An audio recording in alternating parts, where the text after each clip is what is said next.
Assalamualaikum Ibu.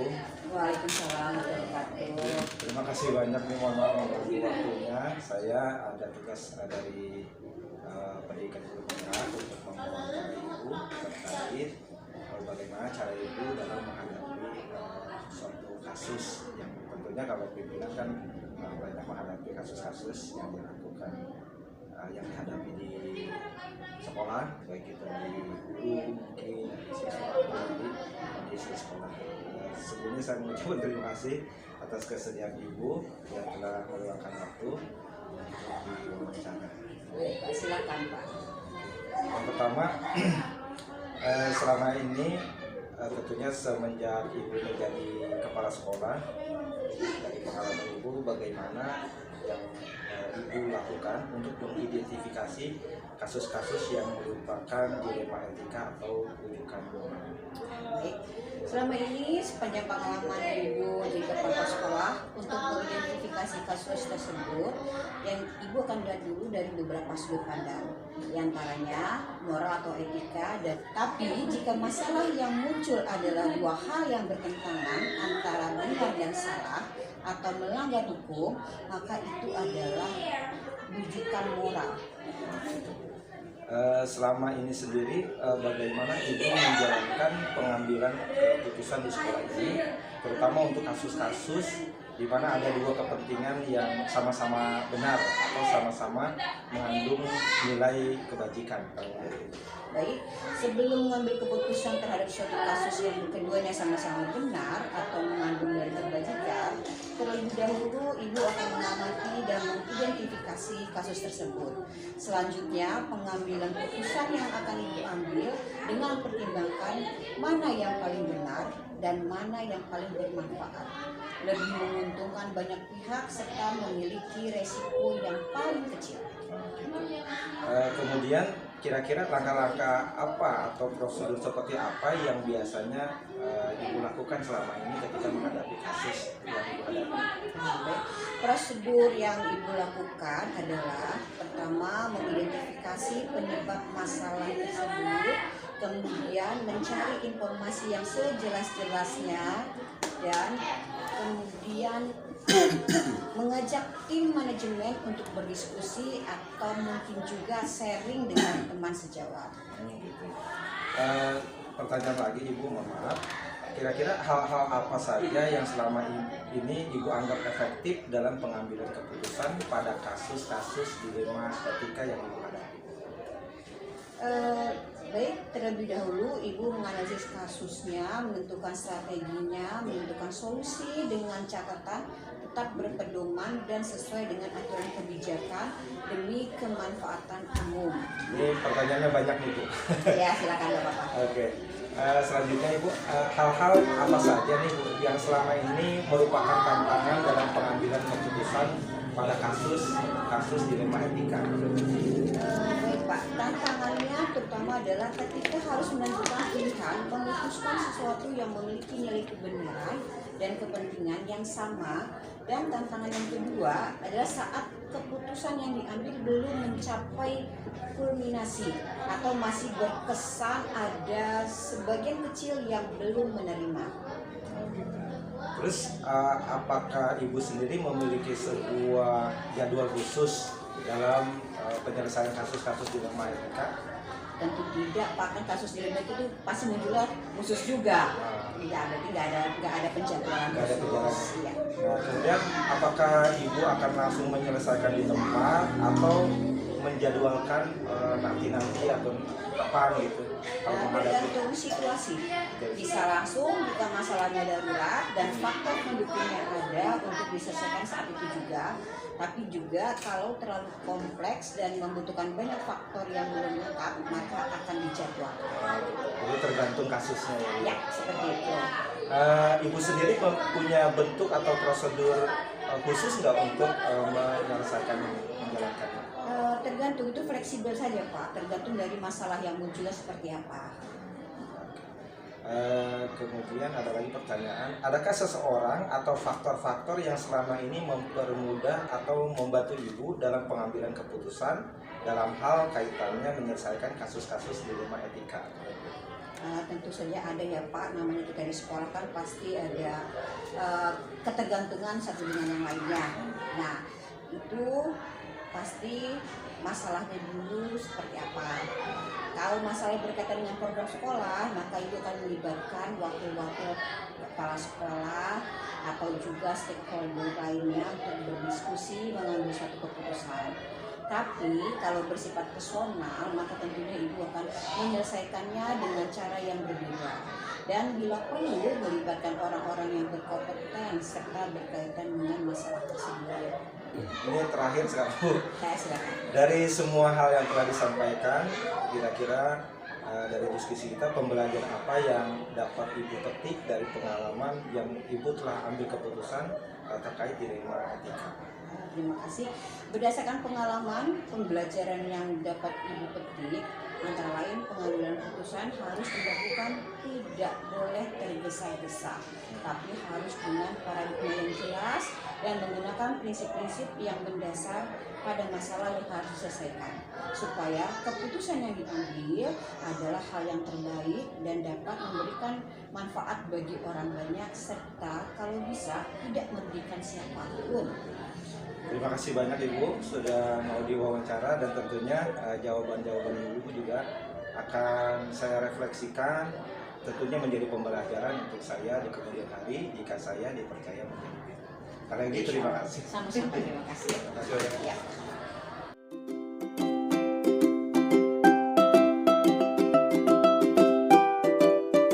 Bisa dibantu Pak? Ya, mohon maaf nih Pak. Kebetulan hari ini saya ingin ketemu dengan Bapak, ingin membicarakan hal-hal yang khusus nih terkait dengan wawancara Pak. Apakah waktunya ada Pak? Silakan Pak, kebetulan longgar ini benar ada acara untuk hari ini. Terima kasih Pak. Kaitannya dengan apa Pak? Ya, terkait dengan wawancara ini tentang pengambilan keputusan yang dilakukan oleh kepala sekolah selama menjadi kepala sekolah Pak. Ini kaitan dengan Bapak ikut itu, calon guru penggerak itu. Iya betul Pak. Ya udah silakan Pak. Terima kasih Pak. Bisa kita mulai Pak? Boleh. Ini Pak ya, Bapak sudah lama kan jadi kepala sekolah Pak ya? Alhamdulillah udah 6 tahun Pak. Alhamdulillah. Nah, selama ini semenjak Bapak menjadi kepala sekolah, bagaimana Bapak dapat mengidentifikasi kasus-kasus yang sering terjadi di sekolah yang terkait dengan dilema etika dan rujukan moral? Dilema etika dan rujukan moral. Aduh, ini baru dengar nih dilema etika dan rujukan moral. Jadi gini Pak, sepanjang saya jadi kepala sekolah, pengalaman saya untuk mengidentifikasi kasus-kasus tersebut tadi dilema etika dan rujukan moral ya. Iya. Saya akan melihatnya dari berbagai sudut pandang Pak. Di antaranya etika atau moral dan hukum atau aturan. Apabila masalah tersebut mengandung pilihan yang kedua-duanya sama-sama benar, maka itu adalah dilema etika. Tapi jika masalah itu muncul adalah dua hal yang bertentangan, antara benar atau salah atau melanggar hukum, itu rujukan moral. Baik Pak, selanjutnya selama menjadi kepala sekolah ini bagaimana Bapak menjalankan pengambilan keputusan di sekolah ini, terutama untuk kasus-kasus di mana ada dua kepentingan yang sama-sama benar atau sama-sama mengandung nilai-nilai kebijakan. Sama-sama benar atau sama-sama mengandung nilai kebijakan. Jadi dua pilihan ini dua-duanya benar gitu. Nah, bagaimana cara Bapak mengambil keputusannya? rumit juga ya.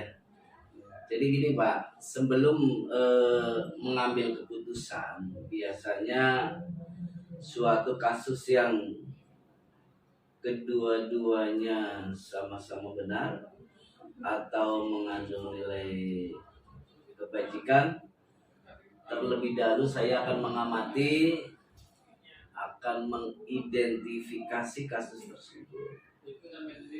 Setelah kita amati dan identifikasi, selanjutnya kita mengambil keputusan dengan mempertimbangkan mana yang paling benar. Jadi yang mana yang paling benar, mana yang paling bermanfaat, atau lebih menguntungkan banyak pihak, serta memiliki resiko yang paling kecil. Nah, setiap keputusan pasti kan ada risiko-risiko. Kita ngambil yang paling kecil, gitu Pak. Tentunya dari keputusan tersebut ada ya Pak langkah-langkah atau prosedur yang Bapak lakukan selama ini. Ya pasti Pak, setiap kita akan mengambil keputusan pasti ada langkah-langkah atau prosedur yang akan kita lakukan. Biasanya langkah-langkah itu kita terlebih dahulu mengidentifikasi. Kembali lagi tadi, mengapa kasus itu terjadi, itu identifikasi yang pertama. Terus kita mencari informasi yang jelas dan berimbang. Jadi bukan hanya satu sisi, tapi kita dari berbagai sisi. Jadi nanti masalah tersebut akan ketahuan secara objektif, jelas dan berimbang, gitu maksudnya Pak. Jika diperlukan, ikut melibatkan pihak-pihak yang kompeten. Kita ajak sharing, kita ajak berdiskusi. Setelah dianggap cukup, barulah kita ambil kesimpulan atau kita ambil keputusan. Selanjutnya ada nggak Pak hal-hal yang selama ini Bapak anggap efektif nih dalam pengambilan keputusan pada kasus-kasus dilema etika tadi? Tentunya ada ya Pak, yang paling efektif itu kita dengan berdiskusi. Dengan berdiskusi, dengan melibatkan pihak-pihak yang terlibat, sehingga nanti putusan yang kita harapkan itu menjadi solusi yang terbaik Bagi semuanya gitu. bagi semuanya, bukan hanya satu pihak, tapi berbagai pihak. Selanjutnya Pak, hal-hal apa saja nih yang selama ini menjadi tantangan bagi Bapak dalam pengambilan keputusan yang terkait kasus-kasus dilema etika? Hal-hal yang Ulangi coba, enggak ini. oh ya kan soal cepet Pak ya. Baik Pak, hal-hal apa saja nih yang selama ini menjadi tantangan bagi Bapak dalam pengambilan keputusan yang terkait dengan kasus-kasus dilema etika? Tentunya tadi tantangan ya Pak. Betul Pak. Tantangannya adalah yang pertama, ketika kita harus menentukan pilihan, memutuskan sesuatu yang memiliki nilai kebenaran dan kepentingan yang sama. Dan tantangannya yang kedua, saat keputusan itu diambil, kita belum mencapai kulminasi. Artinya masih terkesan ada sebagian kecil yang belum menerima. Biasanya voting itu Pak ya. Ya, Selanjutnya Pak, hal-hal apa saja nih yang selama ini menjadi tantangan bagi Bapak dalam pengambilan keputusan yang terkait kasus-kasus dilema etika? Hal-hal yang ulangi coba, enggak ini. oh ya kan soal cepet Pak ya. Baik Pak, hal-hal apa saja nih yang selama ini menjadi tantangan bagi Bapak dalam pengambilan keputusan yang terkait dengan kasus-kasus dilema etika? Tentunya tadi tantangan ya Pak. Betul Pak. Tantangannya adalah yang pertama, ketika kita harus menentukan pilihan, memutuskan sesuatu yang memiliki nilai kebenaran dan kepentingan yang sama. Dan tantangannya yang kedua, saat keputusan itu diambil, kita belum mencapai kulminasi. Artinya masih terkesan ada sebagian kecil yang belum menerima. Kemudian apakah Bapak memiliki sebuah tata cara ya atau jadwal tertentu dalam sebuah penyelesaian kasus dilematika? Ada nggak Pak jadwal khusus? Sampai saat ini tidak ada Pak, tidak ada jadwal khusus gitu ya. Jadi ya kalau ada masalah baru kita itu, jadi nggak ada jadwal khusus. Jadi Bapak langsung menyelesaikan di tempat atau memiliki sebuah jadwal untuk menyelesaikannya seperti apa? Itu juga lihat permasalahan, bisa langsung yang sifatnya darurat, yang sifatnya apa pendukungnya ada, kita selesaikan hari itu juga. Tapi kalau masalahnya mungkin dianggap kompleks, rumit, ya, membutuhkan pertimbangan-pertimbangan yang matang, artinya banyak faktor yang kita belum tahu atau belum lengkap, ya kita akan menjadwalkannya. Nggak harus selesai hari itu, Situasi dan kondisi. ya tergantung masalahnya, tergantung pendukungnya, gitu.